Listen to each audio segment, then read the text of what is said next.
చేతులు జోడించి మనస్ఫూర్తిగా అడిగితే అయిపోతుంది, అక్కడితో అయిపోతుంది. ఇంకెప్పుడు అలాంటి కామెంట్స్ చేయకుండా కూడా ఉండాలి. అలా కాకుండా ఓకే నేను సారీ చెప్తున్నాను, నా సారీ యాక్సెప్ట్ చేయకపోతే మీరు అందరు నాశనం అయిపోతారు. What kind of sorry it is? ఎలాంటి సారీ అది? ఇదే చెప్పే పద్ధతి? నిజంగా ఒక విషయం గురించి పశ్చాత్తాపడితే, నిజంగా ఒక విషయంలో నేను తప్పు చేశాను అని కనుక నమ్మితే సారీ చెప్పే పద్ధతి అదేనా? సో ఈ విషయంలో రిగ్రెట్ ఫీల్ అవ్వడం లేదు, మీరు ఈ విషయంలో మీరు పశ్చాత్తాపడడం లేదు. కేవలం ఇట్స్ ఎ డ్రామా. ఈగో ఒప్పుకోవడం లేదు. ఇంతమంది ఫాలోవర్స్ ఉన్నారు, నాకు 2.8 మిలియన్ ఫాలోవర్స్ ఉన్నారు, నేనేంటి వెనక్కి రావడం ఏంటి? నేనేంటి తల ఉంచాలా వీళ్ళకి? నాకు లెక్క అంటున్నారు కదా. నేను ఫాలోవర్స్ని ఎప్పుడు నన్ను ఫాలో అవ్వమని నేను అడిగానా? నన్ను సబ్స్క్రైబ్ చేసుకోమని నేను అడిగానా? మీరు చేసుకున్నారు, నాకు అవసరం లేదు ఫాలోవర్స్ అని చెప్పి అంటున్నారు కదా. Can you say the same? ఇప్పుడు వెళ్ళిపోతున్న ఫాలోవర్స్ కూడా అదే మీరు చెప్పగలుగుతారా? ఫాలోవర్స్ ఇలాగే తగ్గిపోతే మీ ఇన్కమ్ పడిపోతుంది అని మీకు తెలుసు కదా. Can you tell the same? ఇప్పుడు వెళ్ళిపోతున్న వాళ్ళందరికీ ఇదే ధైర్యం ఉంటుందా? ఫస్ట్ రోజున్న ధైర్యం మరి ఇప్పుడు లేదే. సారీ ఎందుకు వచ్చింది? మధ్యలో దేవుళ్ళందరూ ఎందుకు వస్తున్నారు? ఏం అవసరం వచ్చింది? అందరి మీద రివెంజ్ వీడియోలు ఎందుకు చేస్తున్నారు? మరి మీకు ధైర్యం ఉంది కదా, అవసరం లేదు కదా, ఫాలోవర్స్ సబ్స్క్రిప్షన్స్ అవసరం లేదు కదా మీకు. ఎందుకు మరి ఈ వీడియోలు ఎందుకు? ఏజుడ్తో బెదిరించడం ఎందుకు? ఏజుడ్ని బెదిరించడానికి ట్రై చేశారు, అతని ఫ్యామిలీ మ్యాటర్స్ని కూడా తీసుకొచ్చే ప్రయత్నం చేశారు. చివరికి ఏమవుతుంది?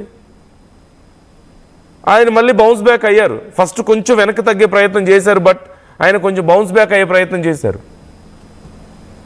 సో ఇక్కడ మనం చూస్తున్నాం 2.8 మిలియన్ నుంచి 2.2కి వచ్చింది.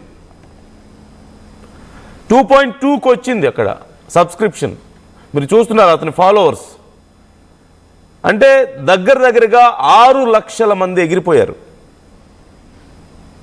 6 లక్షల మంది ఎగిరిపోయారు ఫాలోవర్స్. ఇప్పుడు మీరు లైవ్లో చూస్తున్నారు అతని ఫాలోవర్స్ని ఎలా పడిపోతున్నారు అనేది. బెదిరిస్తే బెదిరిపోతారా? లేదంటే నువ్వేమన్నా ప్రపంచంలో నీ అంత గొప్ప కాంటెంట్ ఇంకెవరు చేయట్లేదనా? రివ్యూవర్స్ని దారుణంగా మాట్లాడాడు, గరికపాటి గారిని ఉద్దేశించి మాట్లాడాడు, హిందూ మతం గురించి ఉద్దేశించి మాట్లాడాడు, హిందువుల గురించి మాట్లాడాడు, సినిమా హీరోల అభిమానుల గురించి మాట్లాడాడు. అభిమానులు అందరంట పనికిమాలిన వాళ్ళంట, వాళ్ళకి ఏం పని లేక అన్ఎంప్లాయ్మెంట్ పెరిగిపోయి విచ్చలవిడిగా ఇలా బిహేవ్ చేస్తున్నారని చెప్పి మాట్లాడాడు. But you need the same followers. మళ్ళీ వాళ్ళు నీకు ఫాలో అవ్వరు. వాళ్ళకి ఎవరికో ఫాలోవర్స్ అయితే మాత్రం వాళ్ళు పనికిమాలిన వాళ్ళని చెప్పావు. బట్ నీకు మాత్రం ఫాలోవర్స్ కావాలి, నీ వీడియోలు చూడాలి, నీతో ఇంటరాక్ట్ అవ్వాలి, నీతో సోది చెప్పాలి. ఇవాళ రేపు ఆరెంజ్లని బత్తాయిలని కొత్త డ్రామా తీస్తున్నాడు. తోలు ఒలిచేస్తారు.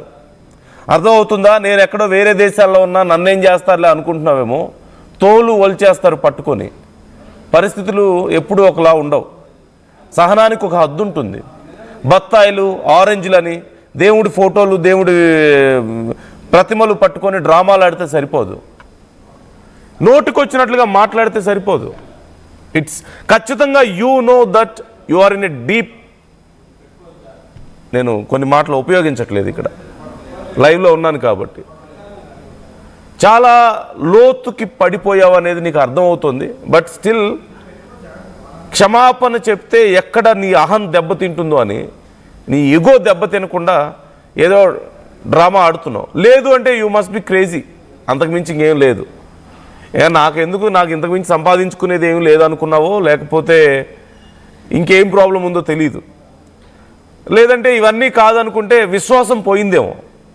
ఏ దేశం అయితే నీకు తిండి పెట్టిందో, ఏ దేశంలో ఏ తెలుగు ప్రజలైతే నీకు సబ్స్క్రైబ్ చేసుకుని నిన్ను ఫాలో అయ్యి నీకు డబ్బులు వచ్చేటట్లు చేసి, ఏ దిక్కు లేని వాడికి కోట్లు వచ్చేటట్టు చేశారో వాళ్ళ మీద విశ్వాసం లేదేమో నీకు, అందుకే అలా మాట్లాడుతున్నావు. ఈ డ్రామాలన్నీ వర్కౌట్ అయ్యాయి కాదు. It's not going to work out. Maybe కొంతమంది సబ్స్క్రైబర్స్ మిగులుతారేమో చివరికి. నీకు 2.8 కాకపోతే 2 మిగులుతారేమో, లేదంటే 1.5 మిగులుతారేమో.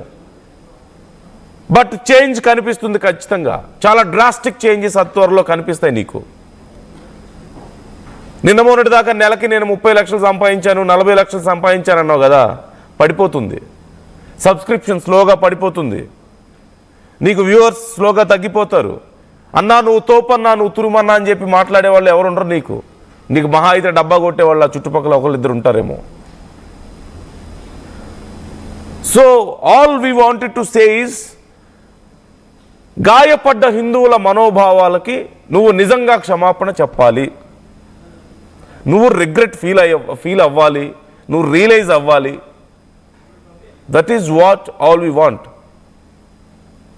నిన్ను ఎంకరేజ్ చేసింది మేమే, నీకు డబ్బులు ఇచ్చింది మేమే, నిన్ను ఫాలో అయింది మేమే, నీ వీడియోలు గంటలు గంటలు చూసింది మేమే. నీ మాత్రం ఇక కాంటెంట్ ఇంకెవరు ప్రపంచంలో చేయలేరని కాదు. మన తెలుగోడు ఏదో సరదాగా చేస్తున్నాడు, చూద్దాం. ఒక పాజిటివ్ కన్సర్న్ ఖచ్చితంగా ఉంటుంది. పాజిటివ్ ఉన్నా లేకపోయినా పర్లేదు, కానీ నెగిటివ్ మాత్రం ఉండకూడదు. ఉంటే పరిస్థితి ఎలా ఉంటుందో you are already tasting it. But నీకు రియలైజ్ అవ్వట్లేదు, ఇంకా నీకు అసలు విషయం అర్థం కాలేదా, లేకపోతే అర్థం అయ్యి కూడా కానట్లు నటిస్తున్నావా అనేది ఇంకా మీ ఇష్టం. That's your wish. సో మొత్తం మీద గరికపాటి గారి రెస్పాండ్ అవ్వడం, ఆయన